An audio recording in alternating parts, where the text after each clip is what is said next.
Canal Escute Áudio Novel. Se inscreva. Novel Teoria Fanfic.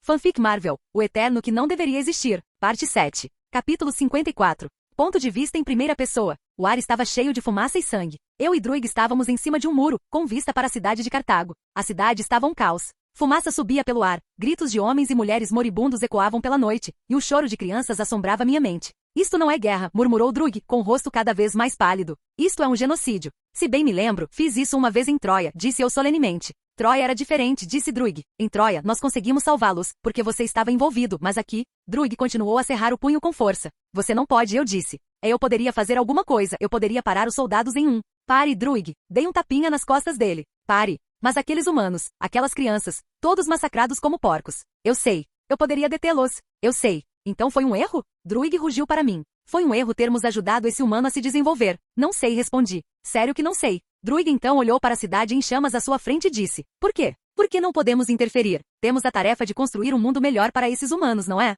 Eu queria dizer que não poderíamos segurar as mãos deles para sempre, mas... Segurar as mãos deles, hein? Disse Druig, começando a se acalmar. Eu diria que não estamos segurando as mãos deles o suficiente. Se os guiarmos completa e detalhadamente, não haverá guerra, não haverá derramamento de sangue. Talvez, cantarolei. Se pudéssemos controlá-los, murmurou Druig, controlar o cotidiano deles, poderíamos acabar com as guerras. Franzi a testa ao ouvir suas palavras. Liberdade é algo essencial, Druig, você não pode tirá-la deles. Mas não haveria guerra, certo? Isso não significa. Se não tivessem livre-arbítrio, nenhum sangue seria derramado, murmurou Druig. Nenhuma morte, apenas paz. Você está pensando que é perigoso, Druig, alertei. Não se aprofunde nisso. Druig ficou em silêncio depois disso. Ele não disse nada. Cerrei o punho e disse, nossa missão é fazê-los desenvolver, Druig. Mentira. O livre-arbítrio é essencial para o desenvolvimento. Eles são apenas porcos para o abate dos celestiais. Se forem controlados, a criatividade não florescerá, logo não haverá desenvolvimento. Druig continuou em silêncio e se virou. Vamos. Enquanto Druig e eu caminhávamos pelas ruas sangrentas de Cartago pela manhã, vimos a destruição causada pelos romanos. Cadáveres de crianças estavam por toda parte, cabeças espalhadas, entranhas abertas e sangue corria pelas ruas. Tenho o poder de salvá-los, mas não posso fazer nada, murmurou Druig. Então qual é o sentido de ter poder? Eu não disse nada, deixei-o em paz. Plutão, você não sente nada quando os vê morrer? Ele me questionou. Você é o mais forte de nós, poderia facilmente salvá-los. Eu sinto alguma coisa, respondi. Tristeza, culpa, impotência, pena. Pena? Eles são inocentes, acrescentei. Eles foram simplesmente arrastados para os conflitos egoístas de seu líder. Druig riu baixinho. Talvez, só talvez, você consiga absorver todos eles? E ajudá-los a se vingar de quem fez isso com eles? Você sabe que não posso fazer isso, Druig, respondi. Se eu fizer isso, você nunca mais me verá, eu lhe garanto. Druig apenas cantarolou. No fim das contas, somos todos seres egoístas, não somos? Egoísta? Acho que um pouco. Eu não conheço essas pessoas, Druig. Não me importo com elas, só posso ter pena delas. A guerra é terrível, e os homens precisam se tornar terríveis para travá-la. Como você está bastante protegido nesta missão, não sabe o que nós, guerreiros, encontramos nas selvas, o mundo não é justo, e a menos que você esteja acima de Arishem. Só podemos proteger aqueles que estão próximos de nós. Druig permaneceu calmamente em meio aos corpos em decomposição no meio das ruas. Acima de Arishem, disse ele. Sim? Acima de Arishem, podemos realmente alcançá-lo? Ele disse enquanto se virava para mim, seus olhos brilhando em ouro. Apenas sorri ao ver sua expressão determinada. Talvez, talvez não. Capítulo 55. Ponto de vista em terceira pessoa. Em frente ao trono ptolomaico, uma jovem estava de pé diante de um rapaz sentado no trono. A mulher parecia zangada, triste, frustrada e, acima de tudo, decepcionada. O rapaz sentado no trono estava cercado por velhos, aparentemente conselheiros. Você, queria me exilar? Murmurou a mulher, mas a raiva enchia cada palavra que dizia. Eu? Sua esposa e sua irmã? Sua rainha regente exilada? Sim, o rei falou, disse um dos conselheiros. Você partirá de Alexandria imediatamente junto com sua irmã Arsinone. A mulher ignorou as palavras do conselheiro e falou diretamente com o marido e irmão. Você quer isso? O irmão dela apenas a encarou friamente. Você tem feito coisas fora do seu alcance. Você está acumulando poder. Fiz o que tinha que fazer, disse a mulher calmamente. Tudo pelo bem da nossa dinastia, enquanto você e seus conselheiros brincavam, e ainda assim me abandonou? Não direi mais nada, disse o garoto, tentando parecer ameaçador, mas não conseguiu. Você está exilado para nunca mais voltar. A jovem só conseguia se manter humilhada enquanto cerrava o punho. Seu marido, seu irmão, sua família a haviam traído, ela cuidara deste reino desde que fora ungida rainha, mas tudo isso foi desperdiçado por inveja e planos mesquinhos. Enquanto a jovem e sua irmã viajavam pela estrada empoeirada do Egito em uma carruagem, a jovem podia ver a ansiedade da irmã. Os guardas do lado de fora eram mínimos, e o clima quente do lugar fazia sua irmã suar loucamente. O que vai acontecer conosco agora? Perguntou Arsinone. Mortos por bandidos? Mortos de fome? A jovem riu baixinho. O exílio não é tão ruim quanto parece, irmã. Ainda temos alguns dos privilégios do palácio. Mas ser exilado para um lugar deserto? Nós vamos morrer. Não seja pessimista, a jovem revirou os olhos. Nosso exílio é apenas temporário. Vou garantir que voltemos para casa. Arisnone estremeceu ao dizer isso. Guerra de novo? Já é um cenário de último recurso, murmurou a jovem. O que mais poderíamos fazer? A irmã suspirou, parecendo ansiosa pelo futuro que eles poderiam enfrentar. Enquanto isso, a jovem olhava pela janela da carruagem. Ela pensava no futuro, em como retomar o trono de seu irmão mais novo, controlado pelos conselheiros. Ela não queria ver seu reino cair por causa da corrupção, ela queria que seu povo prosperasse e crescesse. Ela pensou um pouco, precisava de aliados, subordinados de confiança e amigos. Todos esses guardas não seriam suficientes, talvez César ou Pompeu. Ela não sabia o que fazer, estava encurralada pelas cobras que cercavam seu irmão. Enquanto ela sonhava acordada, algo aconteceu que deixou os guardas em pânico. A carcaça de um monstro gigante foi repentinamente lançada na direção da carruagem. Os guardas ordenaram a jovem e a irmã que saíssem da carruagem, o que elas fizeram. No fim das contas, porém, a carcaça não atingiu a carruagem. Em vez disso, bloqueou a estrada à frente. Os guardas vieram inspecionar a carcaça. Parecia um crocodilo, mas tinha o corpo de um elefante. Que monstruosidade é essa? Questionou um dos guardas enquanto cutucava a carcaça com sua lança. Então, 2 homens correram em direção a eles, alertando os guardas. Desculpe, disse um dos 2 homens que segurava uma lança de formato estranho. Mergulhei demais, o corpo foi levado embora. Quem são vocês? Gritaram os guardas. Eles cercaram os 2 homens, lanças e escudos virados para eles. O outro homem suspirou. Agora tenho que usar meus poderes para apagar a memória deles de novo. Depois de você, Druig, disse o homem que segurava uma lança, sorrindo para o homem chamado Druig. Os olhos de Druig então brilharam dourados, e os guardas de repente entraram em transe, deixando cair seus escudos e lanças. Enquanto a irmã da jovem estava com medo, a própria jovem estava animada. E se fossem seus subordinados? Não, ela não era tão estúpida, esses homens definitivamente não seriam seus subordinados. Mas amigos? Ela poderia tentar. Certo, vamos agora, disse Druig. Os 2 homens então se voltaram para o desviado, e o outro homem, que não se chamava Druig, carregou o corpo do monstro com um braço e o colocou em seu ombro. Eles se afastaram da carruagem. Os guardas ainda estavam em transe, e o sangue do monstro pingava na estrada. Espere, gritou a jovem. A irmã dela pareceu apavorada e puxou as roupas. O que você está fazendo? Salvando nossa posição, disse a jovem. Os 2 homens pararam ao ouvi-la gritar. Ela caminhou até eles e se curvou como uma rainha. Eu sou a rainha Cleópatra VII, obrigada por nos salvar. Os 2 homens se entreolharam confusos. Mas, não fizemos isso. Cleópatra balançou a cabeça. Bobagem, se você não tivesse matado o monstro, ele provavelmente atacaria a nossa carruagem de um jeito ou de outro. Os 2 homens ainda estavam confusos. Ok, então tchau. A rainha bloqueou-lhes a passagem às pressas. Esperem um minuto, salvadores. Permitam-me oferecer-lhes um pouco da hospitalidade do nosso reino. Vamos acampar juntos. Não estou interessado. Eu insisto. O homem que carregava o monstro então se virou para Druig. Druig? Os olhos de Druig começaram a brilhar dourados, mas então Cleópatra gritou apressadamente. Espere, espere. Fique conosco por uma noite para proteção extra, e depois você poderá ir atrás. Druig ergueu as sobrancelhas e seus olhos voltaram ao normal. Tudo bem. Espere o quê? Questionou o outro homem. Bem, você mesmo ouviu, cara. Ela é a rainha, argumentou Druig. Poderíamos conseguir alguns cavalos com ela. Uma rainha exilada, retrucou outro homem, o que deixou Cleópatra irritada. Tem alguns cavalos ali, Druig apontou para a carruagem, o que assustou a irmã de Cleópatra. O outro homem suspirou e se virou para Cleópatra. Você pode nos dar os cavalos? Se você ficar conosco por uma noite, nós lhe daremos os cavalos, negociou Cleópatra. Mutar.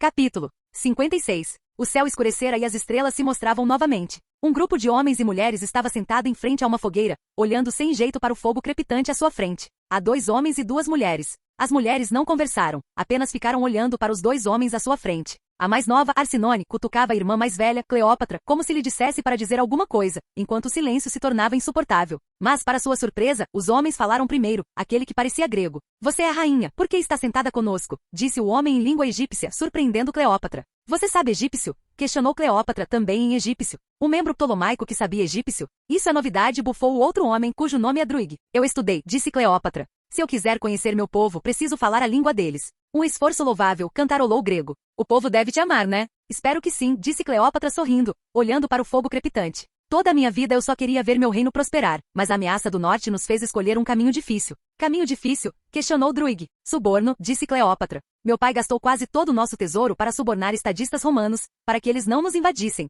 Você está nos contando o segredo de um reino? Questionou Druig desconfiado. Você é louco? Se eu quiser um aliado, devo aprender a confiar nas pessoas, disse Cleópatra. Mesmo que isso signifique me expor. Então você quer que nos tornemos seus aliados? Questionou o grego. Para retomar o seu trono. Sinceramente sim, assentiu Cleópatra. O que te faz pensar que seremos bons aliados? Questionou Druig. Ele parecia interessado na perspectiva. Sua estranha habilidade de controlar a mente das pessoas sozinha seria um grande trunfo, apontou Cleópatra olhando para Druig. E com sua força, você será um bom guerreiro, apontou para o grego. Druig riu baixinho. Bem, deixa eu te contar uma coisa. Esse cara sozinho poderia dizimar um reino inteiro. Ele fez isso uma vez, disse ele enquanto dava tapinhas nas costas do grego. O grego ergueu uma sobrancelha para Druig, olhando com um olhar questionador. O quê? É inofensivo, retrucou Druig. Sério? Perguntou Cleópatra, curiosa. Eu não perguntei seu nome. Qual é o seu nome, grego? Você quer o falso ou o verdadeiro? Questionou o grego. Isso importa? O grego suspirou. Sim, na verdade. Meus nomes são Phobos, Aidoneu, Hades e Plutão. Plutão? Cleópatra franziu a testa. Você é romano ou grego?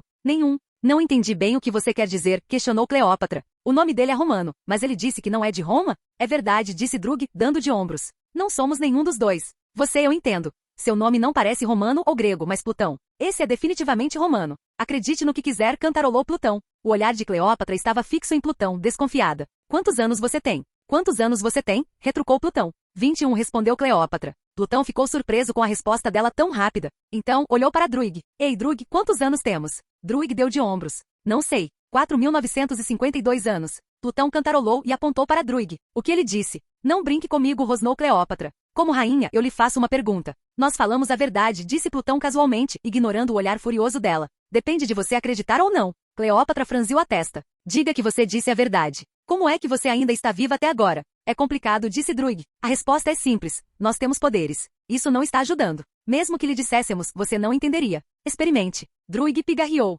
Porque paramos de envelhecer quando a energia cósmica preencheu nossos corpos. Cleópatra ficou confusa. O que é energia cósmica? Viu, eu disse que você não entenderia. Então me faça entender. Plutão suspirou. Você quer saber o que é energia cósmica? Cleópatra sentiu. Plutão então pegou seu bidente e apontou-o na direção de uma montanha bem distante deles. Isso é energia cósmica. Enquanto ele dizia isso, um raio dourado disparou do seu bidente e atingiu a montanha, fazendo um buraco bem grande na lateral dela. Cleópatra ficou obviamente assustada com a visão. Aquela arma poderia destruir um exército inteiro em segundos. Entendeu agora? Questionou Plutão novamente.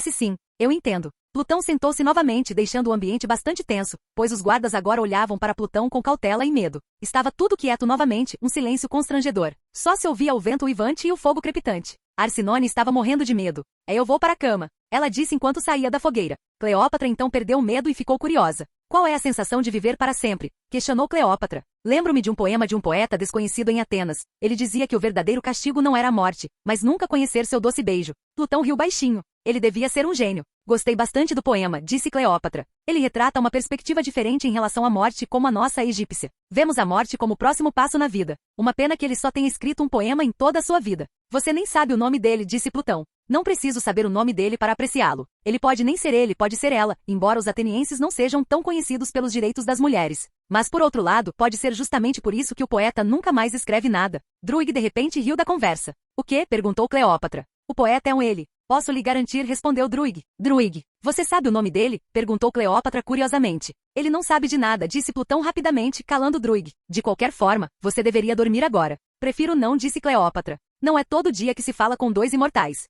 Ah, você acredita em nós agora? Questionou Druig. Ainda não sei. Teremos que conversar mais, disse Cleópatra dando de ombros. Plutão suspirou. O que há para conversar? Tenho muito mais perguntas, disse Cleópatra. Se você é realmente mortal, está presente na guerra de Troia? A fogueira ficou subitamente silenciosa. Então é você? Perguntou Cleópatra novamente, aparentemente feliz consigo mesma por ter tirado a sorte grande. Isso é verdade? Que o próprio deus do submundo queimou a cidade de Troia para resgatar sua amada filha. Por que você está tão curioso sobre isso? Questionou Plutão. Sinceramente, tenho um pouco de inveja da Helena, disse Cleópatra dando de ombros. Se ao menos eu tivesse um pai que me amasse tanto. Ah, sim, problemas com o pai, clássico. Druig zombou. Cleópatra revirou os olhos. É só uma inveja de infância, não sinto mais isso. Então, se importaria de me contar a verdade da história se você for mesmo imortal? O culpado está sentado na sua frente, disse Druig sem rodeios, fazendo Plutão se dar um tapa. Calha a boca, Druig, ameaçou Plutão, mas Druig apenas riu como se fosse uma piada. Enquanto isso, Cleópatra estava confusa. O que significa? Você é mesmo inteligente? Perguntou Druig. Já ouviu o nome dele?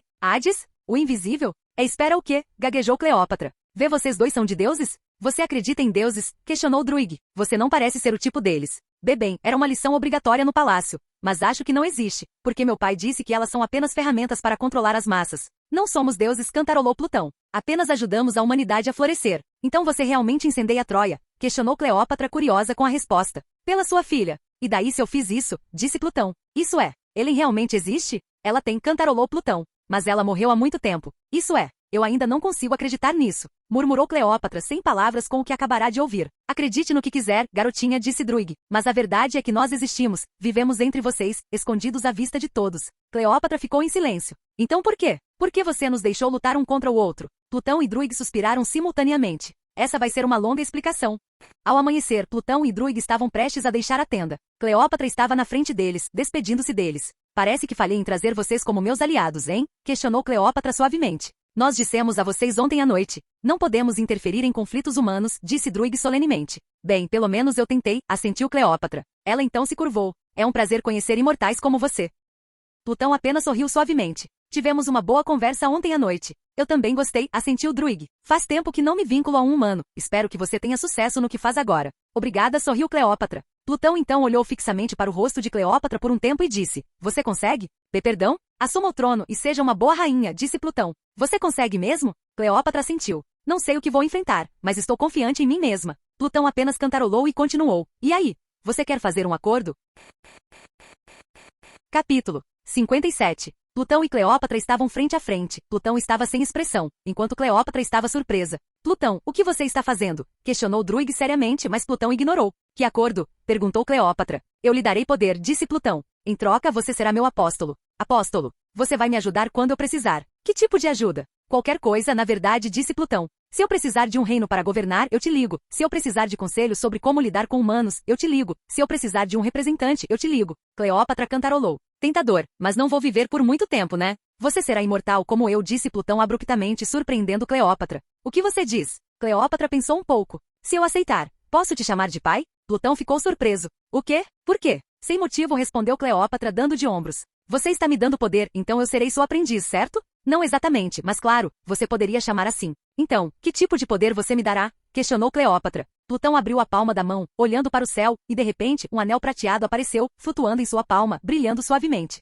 Um anel, questionou Cleópatra. Você vai me dar um anel? É um anel que permite que você faça coisas incríveis, com treinamento adequado, é claro, disse Plutão. Este controla a ordem. Ordem? É uma disciplina difícil, disse Plutão. Mas, uma vez que você a domine, poderá transformar o menor reino em um império. Bem, o que ele faz exatamente? Questionou Cleópatra. Muitas coisas, respondeu Plutão. Sua voz é a lei para os humanos. Se eles tiverem uma vontade fraca, você poderá dominá-los facilmente, e eles estarão sob seu comando. É isso. Você poderia fazer mais, mas... murmurou Plutão. Isso fica para outra hora. O poder da ordem é difícil de dominar devido à sua precisão absoluta. Nem eu conseguiria dominar todos eles. É o oposto do caos, que também é uma disciplina difícil de aprender, pois é preciso nascer com ela. Cleópatra olhou curiosamente para o anel de prata brilhante. Se eu aceitar, o que vai acontecer comigo? Você estará conectado a mim, disse Plutão. Você saberá onde estou o tempo todo e vice-versa. Você será imortal, não poderá se rebelar contra mim e obedecerá às minhas ordens. Então, uma escrava, disse Cleópatra com as sobrancelhas levantadas. Não exatamente, respondeu Plutão. Nos próximos 1000 anos eu realmente não preciso de nada, pois ainda estou preso a uma missão. Mas quando eu terminar minha missão, preciso de ajuda. Não se preocupe, não vou tratá-lo como um escravo. É só uma precaução caso alguém seja consumido pelo poder. Então estarei livre por cerca de 1000 anos? Perguntou Cleópatra novamente. Plutão assentiu. Como você é imortal, precisará fingir sua própria morte. As pessoas vão questionar sua juventude, e você precisa estar preparado para isso. Isso pode ser arranjado, cantarolou Cleópatra. Ser rainha tem suas vantagens, como nos declararmos deuses encarnados. Plutão ignorou as palavras dela e continuou. Depois que você pegar o anel, não haverá mais volta. Você descobrirá a existência de seres muito mais poderosos do que poderia imaginar, questionará sua própria existência diante desses seres, um horror cósmico. Se você aceitar o anel, seu destino mudará para sempre, e você lutará por uma causa maior. Aceita? Cleópatra engoliu em seco. Que tipo de causa? Então Plutão falou à mente dela para que Druig não pudesse ouvir. Liberdade. Cleópatra estava confusa. Não se preocupe, depois que você usar o anel, você entenderá tudo, acrescentou Plutão. E daí? Cleópatra estava mais uma vez olhando para o anel brilhante à sua frente. Ela estava tentada. Deveria aceitá-lo? Um poder de comandar homens usando apenas a voz. Esse é um poder útil de se ter. Se eu fingir minha morte, o que farei em seguida? Questionou Cleópatra novamente. Vocês vão esperar, respondeu Plutão. Façam o que quiserem, vagueiem, acumulem riquezas, fiquem em algum lugar, isolem-se para estudar o anel. Mas vocês não podem se mostrar, ou um certo feiticeiro supremo, ou um homem careca com um olho, virá buscá-los no futuro. E se eu quiser impedir uma guerra? Perguntou Cleópatra novamente. Plutão balançou a cabeça. Você não pode parar a guerra completamente. Mas pode salvar as pessoas envolvidas na guerra ou lutar disfarçado de outra pessoa? A escolha é sua. Cleópatra franziu a testa. Então serei como você. Mais uma vez, não exatamente, disse Plutão. Você estará relativamente livre, enquanto eu ainda estiver preso à missão. Você pode fazer o que quiser até chegar a hora. Cleópatra cantarolou. Posso te visitar? Plutão sorriu. Claro. Eu tenho uma casa em Esparta, você poderia usá-la. Cuide do túmulo de Helena para mim se puder. Cleópatra finalmente ficou em silêncio. Ela pensou sobre isso, o positivo, o negativo, as consequências. Tudo bem, assentiu Cleópatra. Serei sua apóstola. Plutão sorriu largamente quando ela concordou. Excelente. O anel então flutuou para a mão de Cleópatra e para o seu dedo. Enquanto ela o usava, o anel ficou preso ao seu dedo. Ela tentou tirá-lo sem sucesso. É realmente impossível, hein? Murmurou Cleópatra. Então, o que eu faço agora? Estude, disse Plutão, dando de ombros quando um livro apareceu à sua frente. O básico é bem simples, mas se você quiser se aprofundar, nem eu sou capaz o suficiente. É tão difícil assim? Questionou Cleópatra enquanto abria o livro. Ela não entendia nada do que aquilo significava. Você precisa de muito tempo para estudar isso, sorriu Plutão. Muito bem, criança, vamos nos encontrar novamente no futuro. Cleópatra engoliu em seco. Parecia que tinha sido enganada. Ela força um sorriso. Obrigada, pai. Capítulo 58. Pompeia. 79 d.C. Ponto de vista em primeira pessoa. Enquanto eu estava em frente ao Monte Vesúvio, senti algo sob a montanha. Um ser poderoso, os restos de um ser poderoso, mais especificamente. Sua energia vital era tão forte que permanece até hoje, tão forte que eu podia senti-la de Roma. Na cidade perto da montanha vi atividades suspeitas. Pessoas com pensamentos e emoções estranhas entraram na cidade há alguns dias e estão procurando por algo perto da montanha. Olhei para o chão abaixo de mim. Deveria? Ou não? Será que isso impactaria o mundo acima dos restos mortais? Não deveria, certo? Então, respirei fundo e tentei me conectar com os restos daquele ser. Lentamente, mas com firmeza, uma energia dourada fluía lentamente da terra abaixo, subindo para o chão acima. A energia se acumulava lentamente à minha frente, formando uma criatura à minha frente. À medida que a construção tomava forma, uma voz falou em minha mente. É uma honra estar ao seu lado, meu senhor. Ah, ele pode falar? Quem é você? Eu não tenho nome, meu senhor, disse a voz. Descansei nesta montanha que chamei de lar e morri de velhice. Você? Murmurei. Quando você morreu? Não me lembro, meu senhor, disse a voz novamente. Foi há muito tempo. Eu cantarolei. A energia pareceu se acumular diante de mim e se revelou lentamente. Tinha a forma de uma serpente, não, era um dragão. Você é um dragão? Questionei. Na sua língua, acredito que é assim que minha espécie é chamada, respondeu o dragão. Puta merda, um dragão? Posso absorvê-lo? Quer que eu te solte? Por favor, não, meu senhor, respondeu o dragão. Faz tanto tempo que não vejo o mundo assim, por favor, permita-me servi-lo. Ok então. Um dragão, isso sim. Como você quer que eu te chame? Eu não ousaria escolher meu próprio nome, meu senhor, disse o dragão. Por favor, me chame do que quiser, meu senhor. O que vocês acham? Perguntei aos outros constructos que conseguiam falar. Eu não sou bom em dar nomes às coisas, disse Demon. Novo irmão, gritou Asterion simplesmente. Mefia ficou quieta. Suspirei. Olhei para o dragão. Ele é gigantesco, tão longo quanto um pequeno rio e tão largo quanto ele também. Os padrões dourados são complexos. Ele era realmente um ser antigo. Então, que tal Saug? É um nome muito bom, não é? Então agora usarei o nome Saug. Obrigado, meu senhor. Curvou-se o recém-absorvido Saug. Por favor, me chame de Plutão. Dei de ombros. Muito bem, senhor Plutão. Bem, isso é melhor que nada.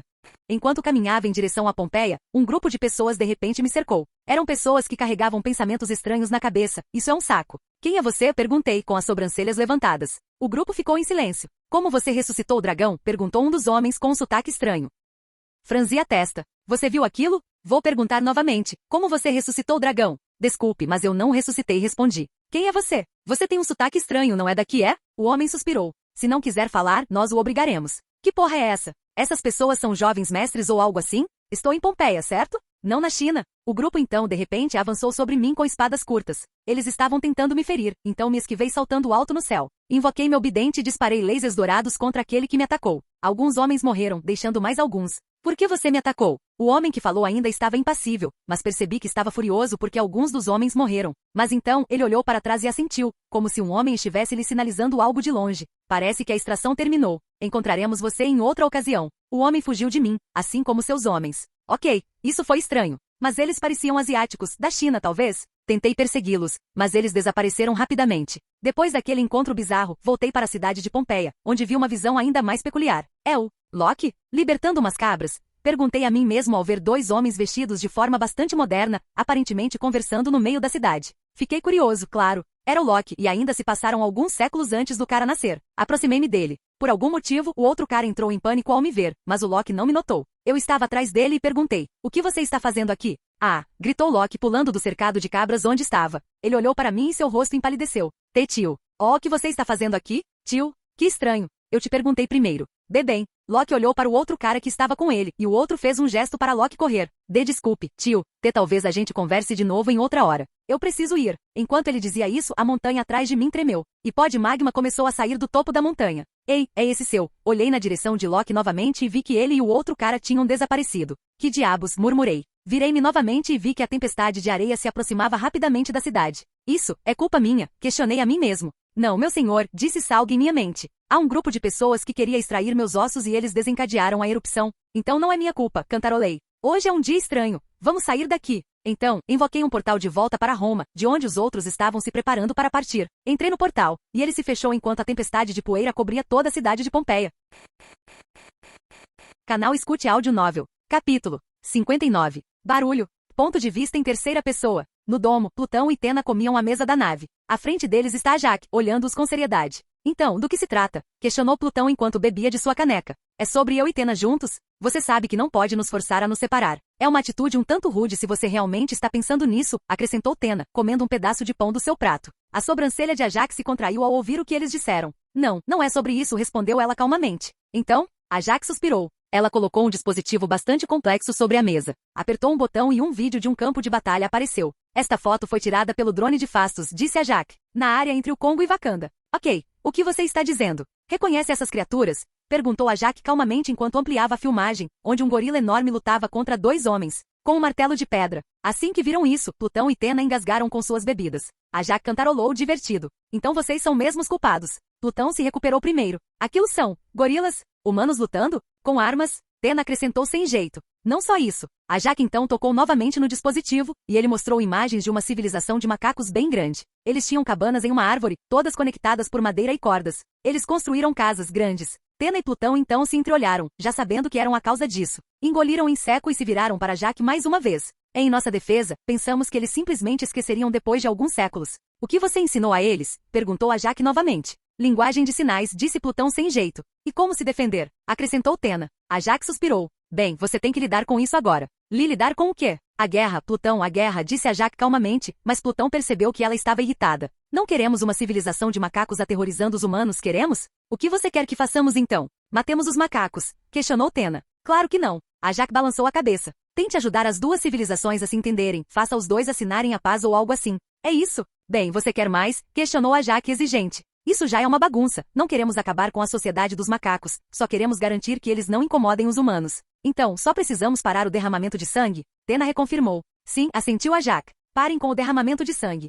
Perto da fronteira da selva, um portal laranja surgiu do nada, abrindo um buraco no tecido espacial. Do buraco, saíram um homem e uma mulher, vestindo roupas pretas e brancas. O homem e a mulher franziam a testa e os dois eram, claro, Plutão e Tena. Sabe, a culpa é sua, disse Plutão de repente. Tena, que ouviu o argumento dele, zombou. Porque a culpa é minha. Você os ensinou a fazer armas e a lutar com elas, respondeu Plutão. Você os ensinou a falar, rebateu Tena friamente. Com isso você aumenta a inteligência deles, e eles formam uma sociedade. Eles não fariam guerra se você não os tivesse ensinado a lutar, disse Plutão novamente. Eles morreriam rapidamente se eu não os tivesse ensinado a lutar, Tena refutou mais uma vez. Eles continuaram discutindo enquanto se aproximavam da cidade feita pelos macacos. Ao se aproximarem, viram algo estranho. Eram as estátuas deles, em pé no portão, como se os macacos as estivessem adorando. Você os ensinou a fazer uma estátua também? Questionou Tena calmamente, sem desviar o olhar para a estátua dela. Acabei de descobrir isso, como eu poderia ensiná-los? Disse Plutão defendendo-se, ele também estava olhando para uma estátua dele. Boa observação. Então dois guardas gorilas se aproximaram deles. Eles estavam carrancudos e pareciam bastante ameaçadores se Plutão e Tena fossem humanos normais.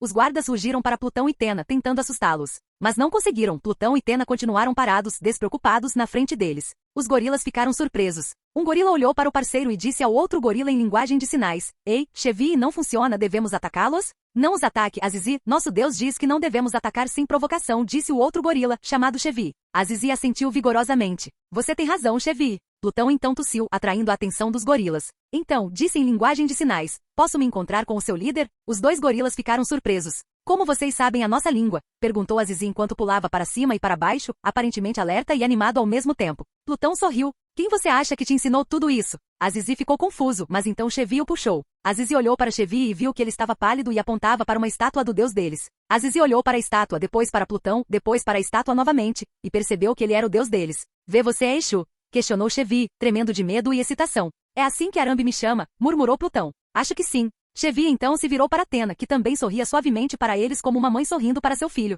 Você deve ser Ifri. Provavelmente. Tena sentiu. Os dois gorilas então se entreolharam e pularam de alegria. Precisamos contar ao rei sobre esse Chevi. Nossos deuses voltaram. Vamos agora, Azizi. Os dois gorilas então agarraram as mãos de Plutão e Tena e o arrastaram para o meio da vila, onde estava o rei.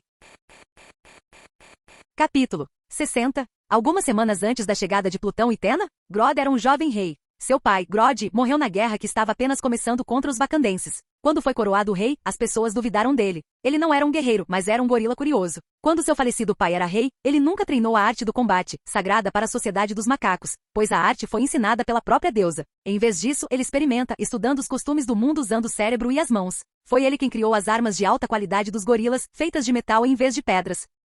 Embora jovem, ele provou ser um rei relativamente competente. Ele se importava com o povo e odiava profundamente os vacandanos quando eles tiravam a vida do seu povo. Falando dos vacandanos, as tensões entre as duas sociedades eram altas antes da guerra. Os vacandanos têm uma política de reclusão, e qualquer um que descobrisse sua localização seria punido. Os macacos descobriram os vacandanos quando enviaram uma equipe de expedição para descobrir mais alimentos para serem cultivados em sua cidade. Ao entrarem no território vacandano, foram cercados e interrogados. Os vacandanos não conheciam os macacos e não sabiam como se comunicar com eles. Os vacandanos não confiavam nem um pouco nos gorilas, pois acreditavam que eles tinham relações com a tribo Jabari, que vivia sob a montanha. A equipe da expedição tentou explicar que queria encontrar fontes de alimento, mas os vacandanos não conheciam a linguagem de sinais, o que causou mal-entendidos. Um dos guardas vacandanos mais paranoicos atacou a equipe da expedição, resultando no massacre da equipe. Ao saber do acidente, o rei anterior ficou furioso e declarou guerra aos vacandanos. Os macacos ficaram furiosos e seus irmãos foram massacrados indiscriminadamente pelos humanos. Eles não ficariam de braços cruzados. A guerra já durava alguns anos. O número de mortos aumentava à medida que as duas sociedades continuavam a se massacrar, e até o próprio rei anterior foi morto pela Pantera Negra. Minutos antes da chegada de Plutão e Tena, Grodd estava agora em pé diante de seus conselheiros. A sala estava tensa, e Grodd podia sentir os pensamentos dos conselheiros. Eles querem a aniquilação absoluta dos vacandanos. Grodd sabe que eles não conseguiriam. Seus números e tecnologia superam em muitos vacandanos, que usam armas de vibranium e elefantes como meio de combate. Ele precisava fazer a paz com os vacandanos, mas mesmo assim é praticamente impossível. As duas sociedades não conseguem se comunicar e o ódio entre elas está no auge. Mas mesmo assim, Grodd tentou falar sobre isso. Os macacos precisam fazer as pazes, anunciou Grodd usando linguagem de sinais, surpreendendo seus conselheiros. Um dos mais poderosos bateu no chão, tornando-se o centro das atenções. Rei, você é um covarde? Somos macacos, não desistimos. As vidas dos nossos irmãos e irmãs macacos estão em jogo, refutou Grodd. Não podemos perder mais vidas, ou nossa sociedade ruirá. Mas precisamos terminar nossa vingança contra aqueles vacandanos, disse outro gorila. A vida dos nossos irmãos precisa ser vingada. Não seja estúpido, Onana, disse Grodd, acalmando-se. Não podemos nos vingar agora, ou nossos outros irmãos morreriam na guerra. E depois? Fazer as pazes? Onana cuspiu no chão, em sinal de insatisfação. Rei, somos macacos orgulhosos, não vamos desistir. Assim que Onana disse isso, 2 gorilas bateram a porta e os outros conselheiros viram os humanos atrás deles, alertando-os. Qual é o significado disso? Grodd franziu a testa enquanto batia no chão abaixo dele, um sinal de que estava com raiva. Rei, Exu e Ifri voltaram, saltou um dos macacos animado apontando para os 2 humanos. Chevi, do que você está falando? Questionou um conselheiro que parecia um padre. Não diga o nome de Nosso Senhor e Nossa Senhora em vão. Imani, olha só eles, gritou Azizi, o outro gorila. Eles parecem iguais. Azizi estava apontando para os 2 humanos e as estátuas ao lado do trono de Grodd, que simbolizam que os 2 deuses estão sempre guiando o rei. Os gorilas na sala olharam para as estátuas, e para os humanos, e para as estátuas novamente. Grodd ficou curioso. Contrariando o conselho de seus conselheiros, aproximou-se dos 2 humanos. Examinou os 2, e eles realmente se pareciam com as estátuas dos 2 deuses ao lado de seu trono. O nome deste macaco é Grodd, o segundo depois dele, Rei dos Macacos. Disse Grodd em linguagem de sinais com uma expressão séria. Quem é você? Por que se parece com os nossos deuses? Viemos de muito longe, disse Plutão, também em linguagem de sinais, surpreendendo os gorilas presentes. Não imaginei que a colônia de gorilas que ensinamos se tornaria uma sociedade como esta. Você? Exu e Ifri? Questionou Grodd novamente, tentando suprimir sua curiosidade sobre como os humanos conseguiam falar nossa língua. Parece que sim, assentiu Plutão. Eu parti na época de Arambe. Você é descendente dele? Grodd agora mostrava uma expressão de surpresa. Arambe foi meu primeiro ancestral, então você é. Eu te disse, parece que sim, sorriu Plutão. Grodd olhou para seus conselheiros, em busca de conselhos, mas não adiantou. Os outros gorilas pulavam animadamente, aparentemente já acreditando nas palavras dos humanos. Grodd apenas suspirou. Sigam este macaco, disse ele enquanto caminhava em direção a uma sala privativa dentro do local. Eles estavam agora em uma sala reservada para a reunião do rei com seus servos. Grodd caminhou até algo que parecia uma cama de palha e sentou-se nela. Vocês são mesmo Exu e Ifri? Ou são impostores? Questionou Grodd, desconfiado. Tena sentiu. Você tem uma atitude desconfiada em relação a nós. Ótimo. Você será um bom rei. Você não respondeu à pergunta deste macaco. O que você quer que eu lhe mostre então? Perguntou Plutão. Seus poderes, respondeu Grodd, levantando-se novamente. Ele caminhou até o canto e convenientemente agarrou um rato que estava escondido em um buraco na parede. Ele matou o rato em um instante e jogou o cadáver no chão, na frente de Plutão. Plutão apenas sorriu, e seus olhos brilharam dourados. O cadáver do rato apodreceu rapidamente e uma energia dourada emanava dele. Grodd não acreditou. Seria ele mesmo? O deus deles, finalmente vindo até eles no momento mais sombrio? Grodd se acalmou e olhou para Tena. Você? Tena riu casualmente e conjurou sua lança característica instantaneamente, confirmando sua identidade. Então é mesmo você, suspirou Grodd. Ele se aproximou dos dois deuses e, de repente, ajoelhou-se diante deles, deixando-os surpresos. Grodd de repente fez o que Plutão e Tena achavam impossível. Falou em uma língua local. Por favor, salvem o povo deste macaco. Plutão e Tena se entreolharam, perplexos com o que acabaram de ouvir. Plutão então sorriu, deixando Tena confusa. Ele se ajoelhou diante do macaco, dando-lhe um tapinha no ombro. Grodd olhou para Plutão enquanto falava em linguagem de sinais e também falava, macacos. Juntos, fortes. Plutão então abriu a palma da mão, revelando um anel flutuante que brilhava em azul, brilhando intensamente na frente de Grodd. Capítulo 61. Grodd estava saindo orgulhosamente do salão do trono. Em seu dedo havia um anel azul que brilhava fracamente enquanto ele caminhava. Ao sair da sala, viu seus conselheiros reunidos nervosamente em frente à porta. Ao verem o rei, os conselheiros se aproximaram dele. Rei, onde estão Deus e Deusa? Gritou o macaco animado enquanto usava as mãos para se comunicar. Eles estão descansando, falou Grodd usando uma língua local, surpreendendo os outros gorilas ao seu redor. King, você falou? Questionou outro gorila. Grodd assentiu enquanto batia no peito com orgulho. Deus me escolheu como seu apóstolo. Não se preocupem, meus irmãos, nós venceremos esta guerra. Os outros macacos então pularam alegremente ao redor de Grodd, animados com a perspectiva que se aproximava. Eles fugiram para o céu, fazendo os pássaros que se escondiam entre as folhas fugirem, e seus rugidos ecoaram por toda a selva. Então, o que faremos agora? Questionou um velho conselheiro. Faremos as pazes como você disse? Os outros macacos então congelaram. Eles não queriam paz, eles não iriam desistir. Grodd então deu um sorriso irônico. Não, em vez disso faremos com que eles façam as pazes conosco. Os macacos então continuaram dançando ao redor de Grodd, pulando alegremente e animadamente. Enquanto Grodd e seus homens comemoravam do lado de fora, Plutão e Tena estavam em uma sala, observando toda a vila dos macacos. Não é muito rápido? Questionou Tena. Você não sabe muito sobre ele, você acabou de conhecê-lo. Verdade, cantarolou Plutão. Mas eu vi, ele só queria salvar seu povo. Sua determinação é forte. O desespero revela a verdadeira face dos homens ou dos gorilas. Tena suspirou. Ainda assim, por que ele? Não é culpa nossa, perguntou Plutão retoricamente. Nós os ensinamos a viver, a lutar, mesmo que seja só para curar o tédio, eles ainda são nossa responsabilidade. Como nossos filhos? Perguntou Tena, arqueando as sobrancelhas. Olha, estamos juntos há alguns séculos, mas e a possibilidade de termos milhares de filhos gorilas? Plutão riu baixinho. Sinceramente, Tena, se os Eternos pudessem ter filhos, já teríamos milhares, disse ele, fazendo Tena revirar os olhos. Mas falando sério, Tena olhou para os gorilas que caminhavam no chão, viu uma mãe gorila carregando seu filhote por entre as árvores e viu filhotes de gorilas brincando entre si. Você acha que conseguiríamos protegê-los? Todos eles?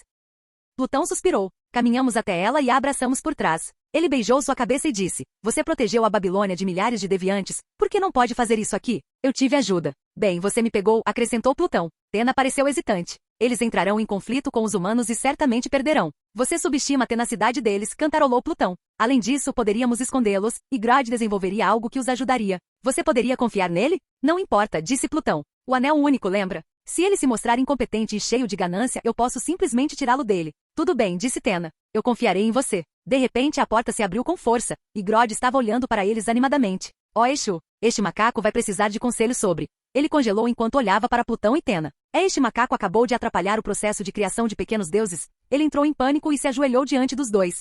Perdoem este macaco. Tena então olhou para Plutão e disse com uma expressão impassível, pensando bem, sim, não importa.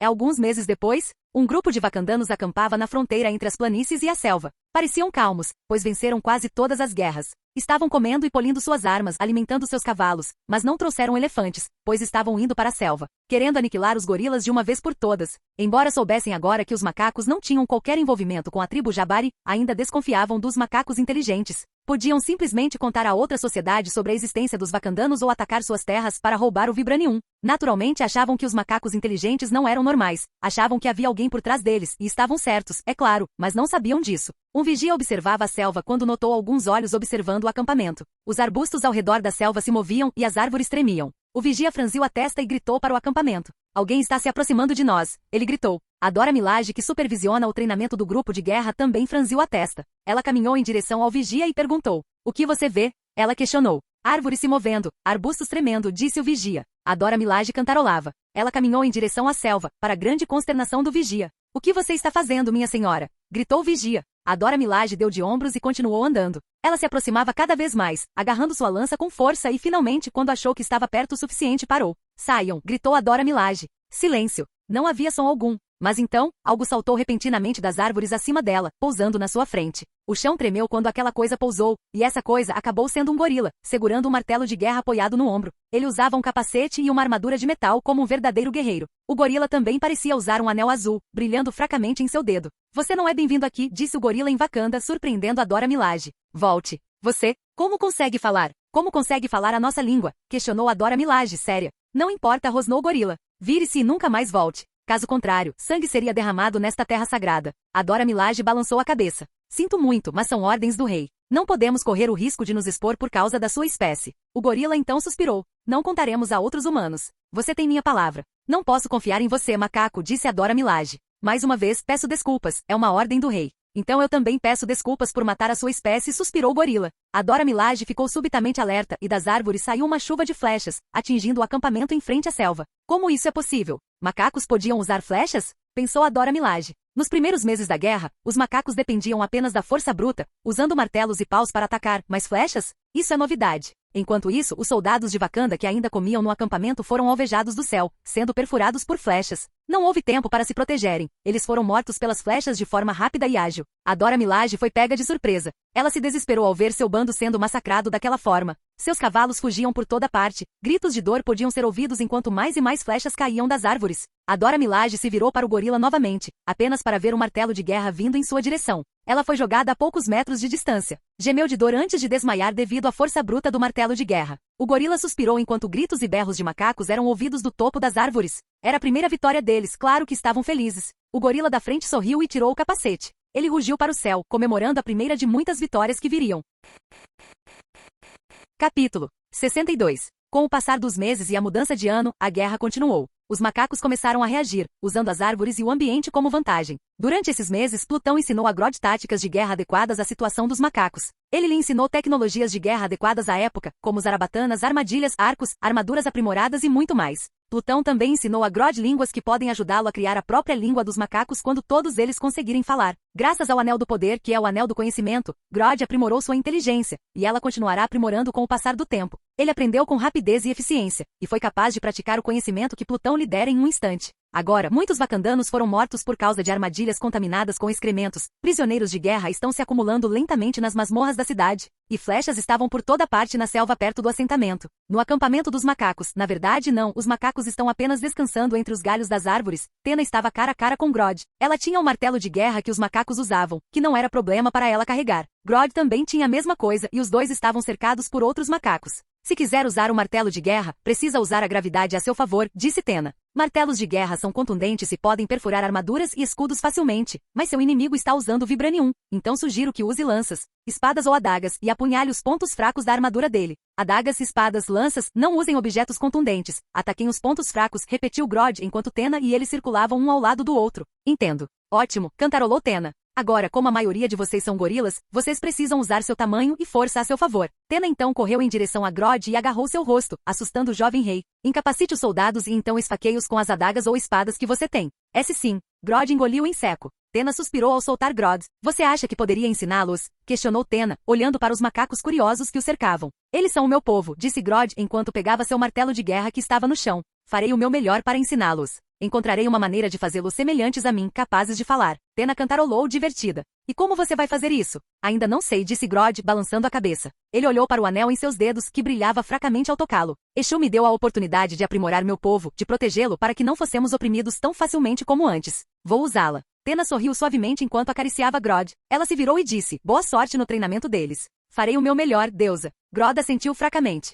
Enquanto Plutão estava sentado em um galho de árvore, Tena pulou naquele galho, sacudindo-o e quase fazendo Plutão cair. Por que você fez isso? Plutão reclamou enquanto se estabilizava. Tena ignorou e sentou-se no galho, descansando com Plutão. Quando ela viria? Plutão suspirou enquanto se sentava mais perto de Tena. Ela está perto. Tena ergueu as sobrancelhas. E como você sabe disso? Plutão apenas lhe mostrou o anel e sorriu para ela, fazendo-a bufar. Você sabia que poderíamos acabar com a guerra nós mesmos, certo? Disse Tena. Verdade, cantarolou Plutão. Mas não podemos interferir diretamente, não quero quebrar as regras de novo. Mas por que chamá-la? Perguntou Tena novamente. O anel que ela tinha é muito útil nessa situação, disse Plutão dando de ombros. Por que você dá isso a ela? Isso? Plutão riu nervosamente. Eu não consigo usar o anel que ela tem. Por quê? Caso você não saiba, não sou exatamente um adorador da Ordem, disse Plutão. Os anéis do caos e da Ordem são especiais. Eles são um pouco exigentes. Mas você disse que não houve consequências? É, mas eu não disse que não há requisitos, zombou Plutão. Esse anel provavelmente adoraria estar no dedo do Icariz, mas eu não, eu só consigo fazer o básico. Tena suspirou. Por que você escolheu isso então?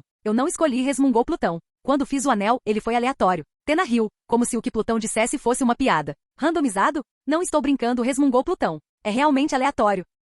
É mentira, o velho escolheu isso para ele, mas ele não conseguiu dizer isso. Tena continuou a rir enquanto o observava. Ela segurou sua mão e olhou para os macacos abaixo deles, treinando diligentemente sob a tutela de Grodd. No início houve um silêncio confortável. Mas então Plutão falou, Tena. Sim? Você confia em mim? Perguntou Plutão calmamente. Tena revirou os olhos. Já nos conhecemos há centenas de anos e você pergunta isso agora? Plutão sorriu suavemente e continuou. Você vai me odiar. Se eu esconder algo de você? Tena franziu a testa por um momento antes de suavizar o olhar. Eu faria isso por um momento, mas você não é do tipo que esconde algo sem um motivo forte para isso. Você acha? Eu sei, cantarolou Tena. Olha, eu confio em você, Plutão. Você me mudou de tantas maneiras que nem percebe. Eu costumava ser uma mulher sanguinária, sempre ávida por batalhas, nem acho que conseguiria criar filhos por causa disso. Mas quando estávamos na África, você me mostrou algo que eu era capaz de fazer e sou grata por isso. Então, aconteça o que acontecer, ficarei com você até o fim. Plutão apertou a mão dela suavemente e sorriu. Mesmo que isso signifique ir contra a nossa própria natureza e razão de existir, Tena sentiu e beijou-o gentilmente na testa. Até isso.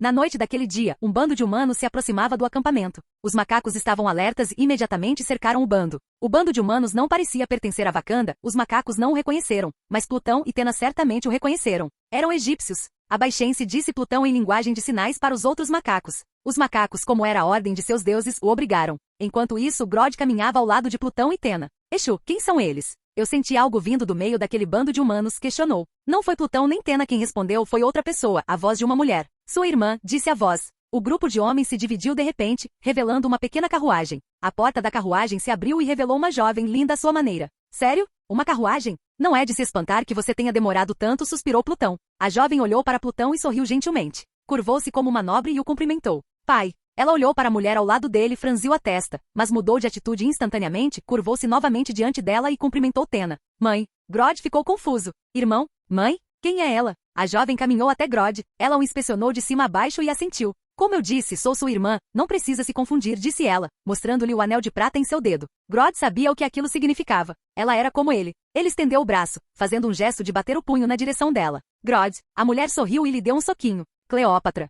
Em uma tenda que foi montada para Plutão e Tena, Grodd e Cleópatra estavam sentados juntos com Plutão e Tena, aparentemente conversando um com o outro. Não pensei que você me ligaria tão cedo, pai, comentou Cleópatra. Você disse que não me ligaria por um bom tempo. Aconteceu alguma coisa, Plutão deu de ombros. E daí? Você não mudou de nome? Eu mudava de nome de vez em quando, disse Cleópatra. Mas meu nome verdadeiro ainda é Cleópatra. E você ainda está em Alexandria? Cleópatra assentiu suavemente. Sim, não se preocupe, eu sou cuidadosa. Por que você é tão apegado a esse lugar? É a minha cidade que eu construí, disse Cleópatra. Eu queria aproveitá-la. Plutão balançou a cabeça, divertido. Tudo bem. Preciso que você impeça uma guerra. Só isso? Você me chamou até aqui para impedir uma guerra, questionou Cleópatra irritada. Tudo bem, vamos acabar logo com isso. Tem certeza de que consegue? Questionou Plutão. O Pantera Negra não é um homem comum, Cleo. Os olhos de Cleópatra brilharam um pouco ao ouvir que Plutão lhe dera um apelido. Claro, estudei o livro minuciosamente ao longo dos séculos. Embora ainda não seja uma mestra, tenho confiança em dominar humanos normais. Plutão balançou a cabeça novamente. O Pantera Negra não é um humano normal.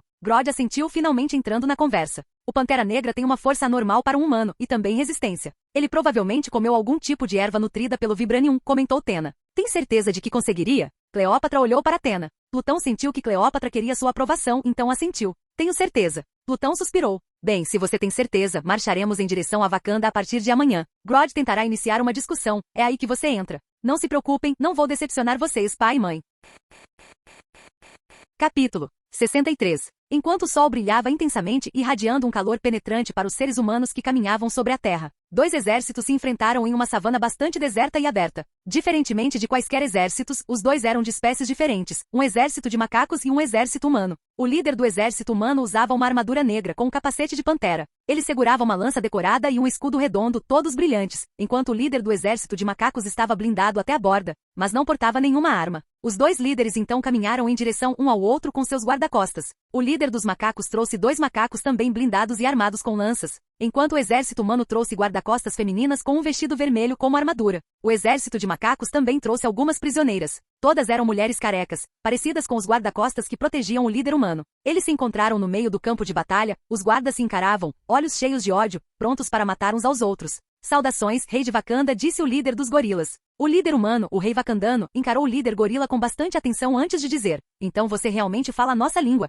Suspirou enquanto tirava o capacete. O que você é? Eu sou Grodd, disse o gorila. Rei dos macacos, apóstolo de Exu e Ifri. Exu e Ifri? Questionou o rei de Wakanda, franzindo a testa. E eles são nossos deuses, respondeu Grodd. Não digam os nomes deles levianamente, principalmente na nossa frente. O rei wakandense assentiu. Eu sou Texanda, rei de Wakanda, campeão de Baz. Grodd bufa enquanto tira o capacete, alertando a Dora Milaje. Mas então Grodd sentou-se no chão. Vamos conversar com Texanda, de rei para rei, de protetor para protetor. Texanda olhou para Grodd e ordenou a Dora Milaje que se abaixasse. Muito bem, disse ele enquanto caminhava em sua direção, sentando-se à sua frente. A imagem de um gorila gigante sentado na frente de um homem como igual era estranha para os wakandanos, mas eles não podiam fazer nada contra isso. Eles perderam muitas pessoas nessa guerra por causa deles. Quero te perguntar, por que você nos ataca? Questionou Grodd calmamente. Você matou meus irmãos, nem tentou entendê-los. Texanda suspirou arrependido. Não foi intencional. Nosso povo tem sido assediado pela tribo da montanha há tanto tempo que quando viram vocês, pensaram em Anuma e nutrem um ódio profundo por eles. Então por que continuar a guerra? Grodd franziu a testa. Eu sei o que você planejou, Texanda. Você queria nos erradicar. Para preservar nosso segredo, respondeu Texanda calmamente. Nós, wakandanos, não queremos nos envolver com o mundo exterior, e se você nos descobrir, corremos o risco de sermos expostos, pois você pode contar aos outros sobre isso. É por causa do seu Vibranium, questionou Grodd enquanto sacava uma pequena ponta de lança feita de Vibranium, surpreendendo Texanda. Um metal tão precioso poderia mudar o mundo, melhorar os humanos, e ainda assim vocês guardam isso para vocês? Embora isso possa mudar a humanidade como um todo, também atrai ganância para nossas terras, respondeu Texanda. Vocês também não são gananciosos? Guardando o Vibranium só para vocês? Retrucou Grodd, fazendo Texanda franzir a testa. É nosso direito, é nossa terra, defendeu Texanda. Grodd cantarolou. Então tirou algo das costas, era uma pulseira, e quando tocou a pulseira, ela se transformou em uma lança, um bidente para ser mais específico. Isto pertence ao nosso Deus, disse Grodd, perfurando o chão abaixo dele com o bidente. Também é feito de Vibranium. Texanda franziu a testa. Ele inspecionou o bidente e vejam só, é de Vibranium. Onde você conseguiu isso? Como eu disse, pertence ao nosso Deus, respondeu Grodd. Ele fez isso? Questionou Texanda curioso. Era estranho, ele sentiu algo diferente no bidente. É uma coisa estranha. Essa lança surgiu de um bracelete? Como ele fez isso? Como ele conseguiu o Vibranium? Ele tomou o Vibranium muito antes de você reivindicar sua suposta terra, respondeu Grodd, surpreendendo Texanda. Ele conheceu minha família antes de reivindicar o Vibranium. Somos mais velhos que vocês, wakandanos. Quem é realmente seu Deus? Questionou Texanda. Grodd balançou a cabeça. Não sei dizer, mas ela poderia, disse ele, apontando para um macaco atrás dele. O macaco então se transformou em um humano, uma mulher para ser mais específico. Ela estava vestida como um nobre do norte e carregava uma pressão de dominação que até Texanda diria ser difícil manter a compostura calma diante dela. Uma mulher, questionou Texanda enquanto a mulher estava ao lado de Grodd, apoiando a mão em seu ombro. Bem visto, disse a mulher sarcasticamente. As Dora Milaje então subitamente cercaram Grodd e a mulher, alertas devido à presença de magia. Acalmem-se, disse a mulher, sua voz ecoando na cabeça dos guardas, e eles inconscientemente largaram suas lanças. Texanda ficou perplexo, mas manteve a calma. Quem é você? Eu? A mulher sorriu. Sou Cleo, a primeira apóstola de Plutão, ou Exu, como Grodd o chama. Plutão? Texanda franziu a testa. Romanos fizeram tudo isso? A mulher riu, divertida, ao ouvir isso. Os romanos não são nada comparados a ele. Você cometeu um erro, rei de Wakanda. Não deveria atacar os filhos dele. Se crianças? Ele e a esposa ensinaram esses macacos, disse Cleo. Seus filhos. Somos seus filhos, repetiu Grodd. Somos seus seguidores e apóstolos. Temos uma grande dívida com Exu, aquele que nos ensinou a falar. Servimos Ifri, aquela que nos ensinou a lutar. E onde eles estão agora? Questionou Texanda calmamente. Não cabe a você perguntar onde eles estão, respondeu Cleo friamente. Você está abaixo deles. Se ele quiser, eles podem destruir seu reino covarde em um dia. Texanda franziu a testa. Os nomes de seu povo foram pisoteados por macacos e supostos deuses. Como ele poderia ficar parado? O que vocês disseram? Questionou Texanda friamente. Ele se levantou e olhou para eles. Nós, wakandanos, estamos sob a proteção de Baz. Quem são vocês para menosprezar nossos nomes? Cleo, vendo que o estado mental de Texanda estava bastante instável, deu um sorriso irônico. Suas palavras ecoaram na cabeça de Texanda. Então vamos ficar em paz. Algo mudou dentro de Texanda. Ele não tinha certeza, não era controle mental, mas algo mudou repentinamente em um instante dentro dele. Paz? Perguntou Texanda calmamente. Você quer paz? Sim, assentiu Grodd enquanto se levantava, agora ao lado de Cleo. Queremos paz. Não temos tempo para lidar com humanos covardes que se escondem atrás de sua cidade. Texanda franziu a testa, mas de alguma forma ele não foi afetado pelas palavras de Grodd. Muito bem. Que fiquemos em paz, respondeu Texanda. Mas deixe-me dizer-lhe, o ódio do nosso povo por sua espécie ainda está no auge. Você matou muita gente no meu reino. Eu diria o mesmo ao seu povo, Texanda, disse Grodd. Mas lembre-se, foi o seu reino que nos atacou primeiro. A culpa foi sua, não nossa. Texanda quer refutar, mas algo dentro dele o impede. Muito bem, de agora em diante estamos em paz. Grodd sorriu e bufou. Então não vamos nos encontrar de novo, Texanda. Texanda apenas assentiu fracamente. Cleo também sorriu. Você pode ir agora. Texanda então se virou e caminhou de volta para seu povo. Ele estava confuso. O que diabos tinha acontecido? Ele olhou para Grodd e Cleo que se afastavam e murmurou em seu coração: Baz, proteja meu povo. Na cidade onde os macacos se reuniam, de repente surgiu uma pequena montanha de metal atrás da casa do rei. Plutão e Tena estavam parados em frente a ela, como se admirassem seu trabalho. Grodd aproximou-se deles e o questionou: Exu, o que é isso? Plutão deu um tapinha em Grodd. Vibranium. Roubei alguns dos vacandanos. Alguns deles, questionou Grodd novamente, olhando para a montanha de minério de Vibranium à sua frente. Sim, os vacandanos ainda têm muito disso em suas montanhas, assentiu Plutão. Precisei de um pouco de energia para trazer esta rocha até aqui, mas acho que é o suficiente para todos vocês, certo? É, para nós, disse Grodd surpreso. Claro, exclamou Plutão. Eu realmente não preciso disso, pense nisso como um presente de despedida por enquanto. Obrigado. Obrigado, é essa espera. Presente de despedida? Grodd estava prestes a comemorar, mas ouviu a palavra presente de despedida e mudou completamente de atitude. Você vai embora? Bem, sim, assentiu Plutão. Ainda tenho trabalho a fazer, Grodd. Cuide dos macacos para mim. Proteja as pessoas ao seu redor também. Treine e desenvolva sua espécie para que você não sofra bullying no futuro. Grodd olhou para Plutão atentamente por um segundo antes de se ajoelhar diante dele. Obrigado. Ó Exu, você ajudou minha espécie e nos salvou da morte certa. Obrigado do fundo do meu coração. Plutão apenas deu de ombros. Não é grande coisa, Grodd, de certa forma, vocês são todos meus filhos, eu deveria ser o responsável. Então, posso lhe fazer um último pedido? Claro, o que é? Por favor, dê um nome a este lugar. Plutão olhou para Tena e sorriu. Por que você não dá um nome a ele? Eu? Tena questionou. Ela então olhou para os macacos que estavam ocupados fazendo suas coisas, cuidando da terra e construindo mais cabanas, expandindo a cidade. Que tal? A Pevod?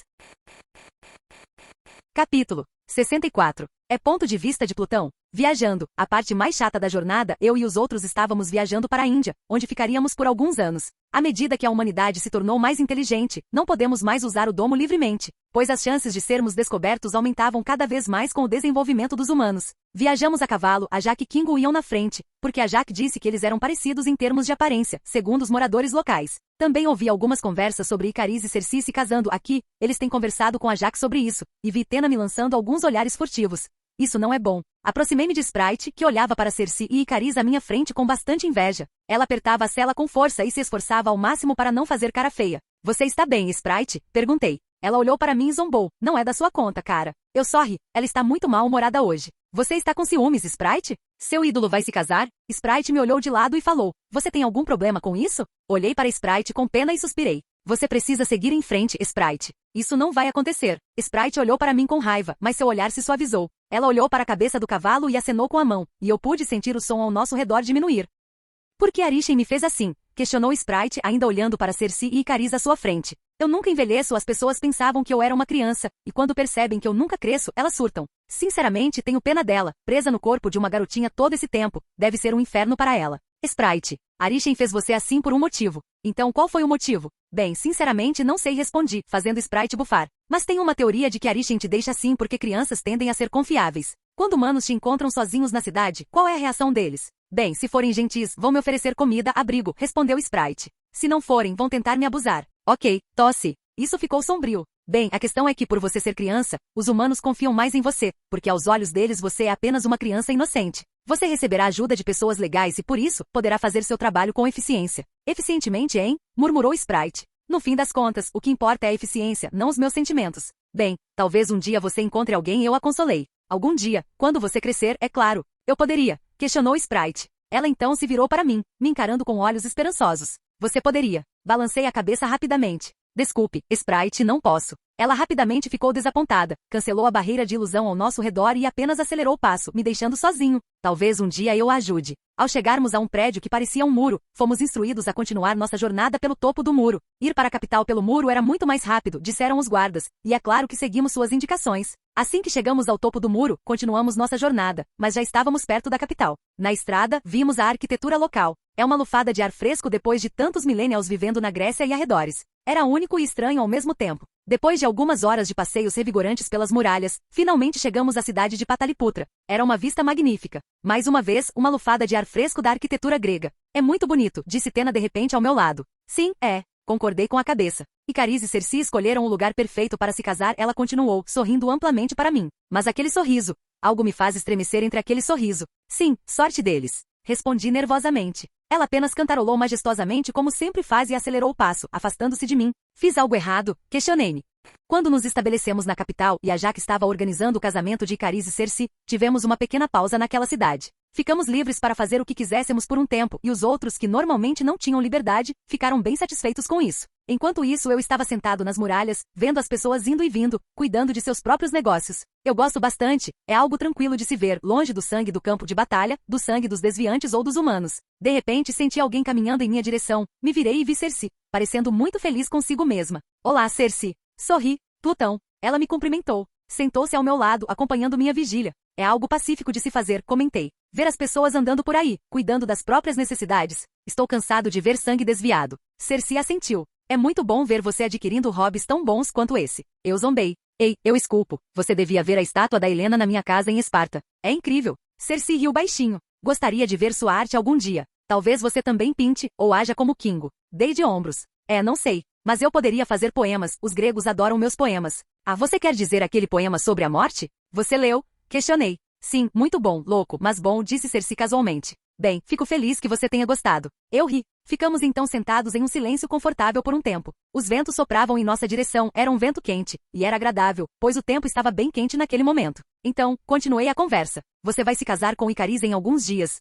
Ela riu nervosamente. É bem estranho, casar com ele. Por que isso é estranho? É que, estamos juntos há tanto tempo, mas por que agora? Então você acha que já passou da hora? Ela cantarolou. Sim, mas não podemos reclamar, não é? Bem, estou feliz por você. Sorri para ela, dando um tapinha em seu ombro. Vou te encarregar de controlar Icariz de agora em diante. Ela riu das minhas palavras. Ele só é assim com você. Eu também ri. Justo. Olhei para ela e massageei seu ombro. Posso te pedir uma coisa? Claro, qualquer coisa, ela sorriu. Cuide dele por mim, eu disse. Não desista dele. Eu sei que ele e eu nem sempre concordamos, mas no fim das contas, ainda somos irmãos. Não o faça seguir o caminho errado. Ela sentiu suavemente. Não se preocupe. Eu cuido dele. Sorri largamente para ela. Ótimo. Obrigada, Plutão, acrescentou Cersei. Você ainda se importa com ele, e eu agradeço por isso. Somos uma família, Cersei, respondi. É natural.